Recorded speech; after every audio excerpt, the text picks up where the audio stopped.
Katarungan ang hiling ngayon ng kaanak ng isang batang 7 taong gulang sa Mexico, lalawigan ng Pampanga. Kalunos-lunos ang sinapit ng kaawa-awang bata, mga kapuso. Siya ay ginahasa, pinatay at sinunog pa. Mula sa Pampanga, nakatutok live si Cesar Apolinario. Cesar! Mike, 3 katao ang tinuturo ng mga residente na umano ay gumahasa, pumatay at nagsunog sa 7 taong gulang na si Raisa May Gomez. At gayman, isa na ang hawak ng pulisya ngayon na suspect at sumasa ilalim na siya ngayon sa interogasyon. Labis-labis naman ang pagkadalamhati ng pamilya sa ginawang pagpaslang sa bata. Maamong mukha ng batang nagdarasal. Ito ang huling imahe ni Raisa May Gomez na nakita ng kanyang tiyaheng si Maylene Pagku. Nang malaman niyang ginahasa, pinatay at sinunog ang inaalagaan niyang 7 taong gulang na bata, hindi niya makayang sulyapan ang kalunos-lunos na itsura nito.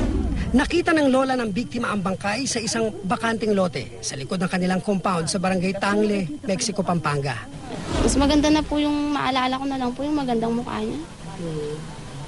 Kasi kawawa daw po. Kasama ang lola ni Raisa May at ang kapitan ng barangay, pinuntahan namin ang pinangyarihan umano ng krimen. Sa isang inabandonang bahay, makikita ang bakas ng dugo sa mga dingding. Ayon sa kapitan ng barangay, mistulang pinahirapan si Raisa May. May bahid ng alikabok at dugo ang puting dingding. Bakas ng palad na animoy humanap ng makakapitan. So ito, napansin ko yung lugar na to, medyo malinis at nakakita rin ako ng marking ng mga fingerprints. So pina-safe keep ko sa tao. Kwento ng lola ng biktima, pasado 6:00 ng gabi nang mapansin nilang nasusunog ang mga talahib sa isang abandonadong bahay. 10 metro ang layo sa crime scene. Hindi nila nakita ang bata. Sa muli nilang paghahanap, nakita nila ang biktima. Sunog ang buong katawan.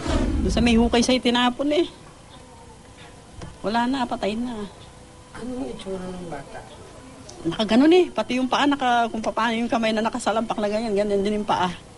Ilang taon naming binuhay tapos ganyan lang binaboy. Para mabigyan po ng justisya yung pamangkin ko. Kawawa po kasi. Hindi pa po nakontento.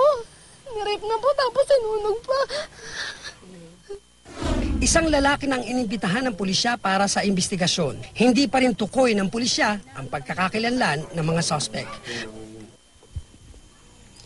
Mike, sa ngayon ay nakaburol dito sa lola ng biktima, itong biktima, no? At sa mismong bahay ng lola, pumunta na rin dito yung mga kaklase at yung mga estudyante na nakalapit na eskwelahan dito at mga kamag-anak. At yung mga estudyante nga ay nagsabi na takot sila rito sa lugar na ito dahil nga napakadilim at napakamasukal. Ayon naman sa lolo ng biktima na si Ricardo Gomez, hindi niya maisip kung paanong nagawa ito sa kanyang apo. 7 taong gulang at napaka-inosente ng bata. Mayroon daw silang mga pinagsususpetsahan at naging usap-usapan daw dito sa lugar na may 3 lalaki na nagiinuman bago mawala ang bata. Nais nila na makulong ang mga ito para mabigyang katarungan ang pagkamatay ni Raisa May. Lalo't namatay na ang ama ng bata at solong nagtataguyod ang kanilang ina. Ang pulisya naman ay may hawak ng suspect na nakilalang si Regan Milia na isinuko naman ng ina nito. At ang dalawa pang sinasabi na kasabwat umano ay pinaghahanap pa rin hanggang sa ngayon.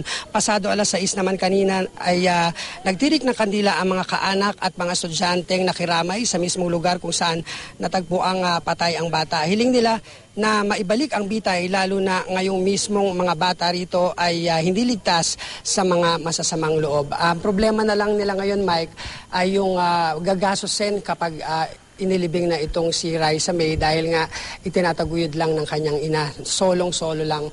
Yun ang ginagawa na lang nila ngayon ay yung pinakaabuloy, yun na lang iniipon nila para kung sakali ay maibayad nila sa paglilibing ng bata. Mike. Butik, pinanggit mo yung ina ni Raisa May, Cesar. Sumakabilang buhay na yung kanyang ama. Bukod kay Raisa May, may iba pa bang anak yung ang kanyang nanay? May mga kapatid ba si Raisa May, Cesar? At kamusta yung nanay niya? May hanap buhay ba yung nanay ni Raisa May? At nandyan ba siya ngayon, Cesar? O nasa ibang lugar? Sa ngayon, Mike, yung ina ni Raisa May ay inaasikaso itong nga nangyari. No? Pumunta sa munisipyo nga para ituloy-tuloy itong kaso dahil naisampa na ito, na-inquest na no, dito sa Kapitolyo. At yung ama naman ay namatay noong 2009. Bale, nagtatrabaho lang yung ina ni Raisa May sa isang opisina rito. At talagang sila, kapuspalad. Kumbaga, itong mga bata, 3 pa yung kapatid ni Raisa May, kumbaga natira rito, at ang nag-aalaga na lang ay yung tiyahin nila na interview natin. Maraming salamat, Cesar Apolinario.